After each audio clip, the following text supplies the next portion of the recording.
March 5ರಿಂದ 15ರವರೆಗೆ ಸುಕ್ಷೇತ್ರ ಯಡೂರದಿಂದ ಶ್ರೀಶೈಲಕ್ಕೆ ಹಮ್ಮಿಕೊಂಡ ಐತಿಹಾಸಿಕ ನಂದಿ ಸೇನೆ ರಥಯಾತ್ರೆಯನ್ನು ಶ್ರೀಶೈಲ ಜಗದ್ಗುರು ದಿವ್ಯ ಸಾನ್ನಿಧ್ಯದಲ್ಲಿ ಭಾರತ ಉಪರಾಷ್ಟ್ರಪತಿಗಳು ಚಾಲನೆ ನೀಡಿದ್ದಾರೆ. ಸದರಿ ಯಾತ್ರೆಯ ಹುಣಸಗಿ ಪಟ್ಟಣದ ಖೋಜಾಪುರಕ್ಕೆ ಮಾರ್ಚ್ 10ರಂದು ಆಗಮಿಸಿತು.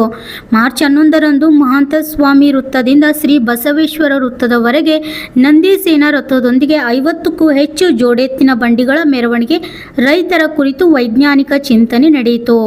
ಜೋಡೆತ್ತಿನ ರೈತರಿಗೆ ಪ್ರತಿ ತಿಂಗಳು ರೂಪಾಯಿ 11,000 ಪ್ರೋತ್ಸಾಹ ಧನ ನೀಡುವ ಯೋಜನೆ ಜಾರಿಗೆ ತಂದು ರಾಷ್ಟ್ರದ ನಂದಿ ಸಂಪತ್ತನ್ನು ಹೆಚ್ಚಿಸಿ ಸ್ವಾವಲಂಬಿ ಹಾಗೂ ಆರೋಗ್ಯವಂತ ರಾಷ್ಟ್ರ ನಿರ್ಮಿಸುವ ಉದ್ದೇಶವನ್ನು ನಂದಿ ಸೇನಾ ರಥಯಾತ್ರೆ ಹೊಂದಿರುವುದರಿಂದ ಎಲ್ಲ ರೈತರು ಜೋಡೆತ್ತಿನ ಬಂಡಿಗಳ ಸಮೇತ ಹೆಚ್ಚಿನ ಸಂಖ್ಯೆಯಲ್ಲಿ ಭಾಗವಹಿಸಿ ಕಾರ್ಯಕ್ರಮವನ್ನು ಯಶಸ್ವಿಗೊಳಿಸಿದರು.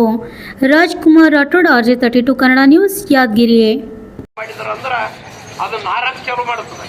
ಅದೇ ನಮಗೆ ಇವತ್ತ ನಮ್ಮ ಆರೋಗ್ಯ ಹಾಳು ಮಾಡಕೈತಿ. ಇವೆಲ್ಲ ಹೆಚ್ಚಿನ ಜಡ್ಡುಗಳು ಬರಕೈತವ ಅಂದ್ರೆ ಈ ಭಾಗದಾಗ ವಿಚಿತ್ರ ಅಂದ್ರೆ ಆಹಾರ ಧಾನ್ಯದ ಕೊರತೆ. ಅದನ್ನು ಪುಟ್ಟಕೇರಿಗೆ ನಾವು ಮತ್ಸ್ಯಕರಿಗೆ ಎಕರೆ ಒಳ್ಳೆ ಬೆಳೆಯನ್ನು ಬೆಳೆದು ನಾವು ಮೊದಲು ಉತ್ತಕ್ಕಂಥ ಮಾಡಬಹುದು. ಮತ್ತೆ ಮೊದಲ ನನ್ನ ಚಿಂತೆ ಮೇಲೆ ಪರರ ಚಿಂತೆ. ಮೊದಲು ನಾವು ಸುತ್ತಾಗ ನಾವು ಒಂದೊಂದು ಎಕರೆ ಒಳ್ಳೆ ಗೊಬ್ಬರ ಹಾಕಿ ಒಳ್ಳೇದು ಊಟ ಮಾಡಮ್ಮ, ಆಮೇಲೆ ಮನೆಗದ್ದು ಮಾರಕದು.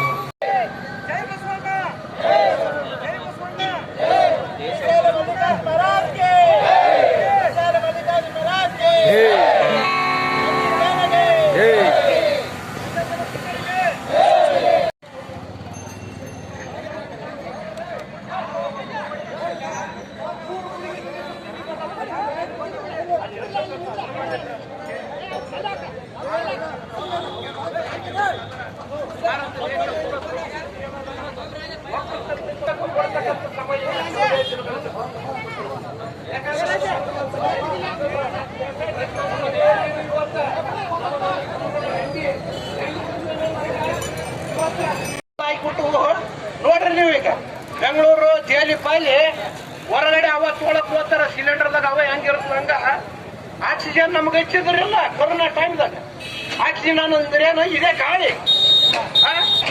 ಅಂಥದ್ದು ಯಾಕೆ ಕಳ್ಕೊಂಡ್ವಿ ಅಂದ್ರೆ ಗಿಡ ಮರಗಳು ಎಲ್ಲಷ್ಟು ಕಳ್ಕೊಂಡ್ಬಿಟ್ಟಿವಿ. ಈ ಮುಂದಿನ ಭಾಗ ದಿನಮಾನದಲ್ಲಿ ಎಲ್ಲದಕ್ಕೂ ಒತ್ತು ಕೊಟ್ಟು ಈಗಾಗಲೇ ನಾವು ವಿಕಾಸ್ ಅಕಾಡೆಮಿ ಕಟ್ಟಿಂದ ಬಸವರಾಜ್ ಪಾಟೀಲ್ ಶೇಡಮೂರರ ವತಿಯಿಂದ ಸುಮಾರು 5-10 ಲಕ್ಷ